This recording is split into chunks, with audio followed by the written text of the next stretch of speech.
kulanti waan saaxiibayaal dhammaantiin meel kastoo joogtaan kusoo dhawaada janaalka Bashir Maxamuud Bardar fadlan subscribe like la soo sheekooyinka warbixinadan halkan soo geliyo kusoo dhawaada wararkii ugu dambeeyay kubadda cagta qodobada aad maqli doontaan waxaa ka mid ah Sanchez, Neymar, Eriksen, Wanyama, Fred iyo Puntland soo dhawaada Inter Milan ayaa dib wada hadallo ula furaysa kooxda kubadda cagta ee Manchester United iyagoo doonaya adeega xiddig bulasha waddanka Chile weerarkan uga ciyaara Alexis Sanchez oo 30 jira kaasi oo ku guuldareystay in uu ku biiro kooxdaasi balse waxa ay rajo ka qabaan 30 jirkan ay qaab maaha ku qaadan doonaan 72 saacadood oo aadan sida mir ay warinayso sheekooyin kale waxaa kamid ah Barcelona ayaa markan iba u gudbinaysa baaqi Saint Germain iyagoo doonaya xiddigoodii hore u dhashay waddanka Brazil ee Neymar Jr. oo 27 jira waxaana ay ka dhaadhicinayaan xiddigan in ay soo qaataan lacago badan ayayse kooxda baaqi Saint Germain ku doonaysa adeega xiddigan haddii uu kooxdaas ka tagayo sheekooyin kale waaweyn waxaa kamid ah Tottenham Hotspur ayaa cabsi ka qabtay inay lumiyaan Denmark xiddig bulasha una ciyaara kooxdooda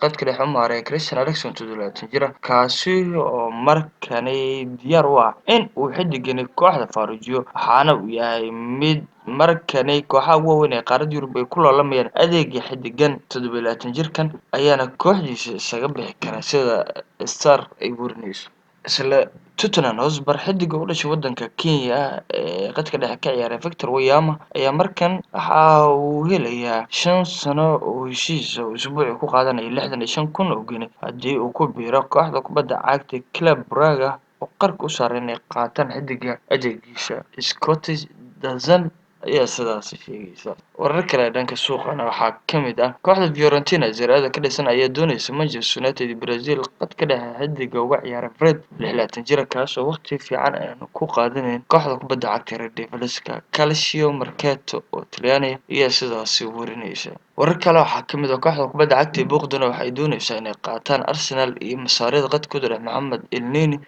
oo 27 jira kooxda Liga dalka France ayaana qaab maaha ku doonaysa Food Mercato oo French ayaa sidaas warinaysa gabadhaantaas ayaan kusoo gabagabeynaya tan iyo kulan dambe nabadgelyo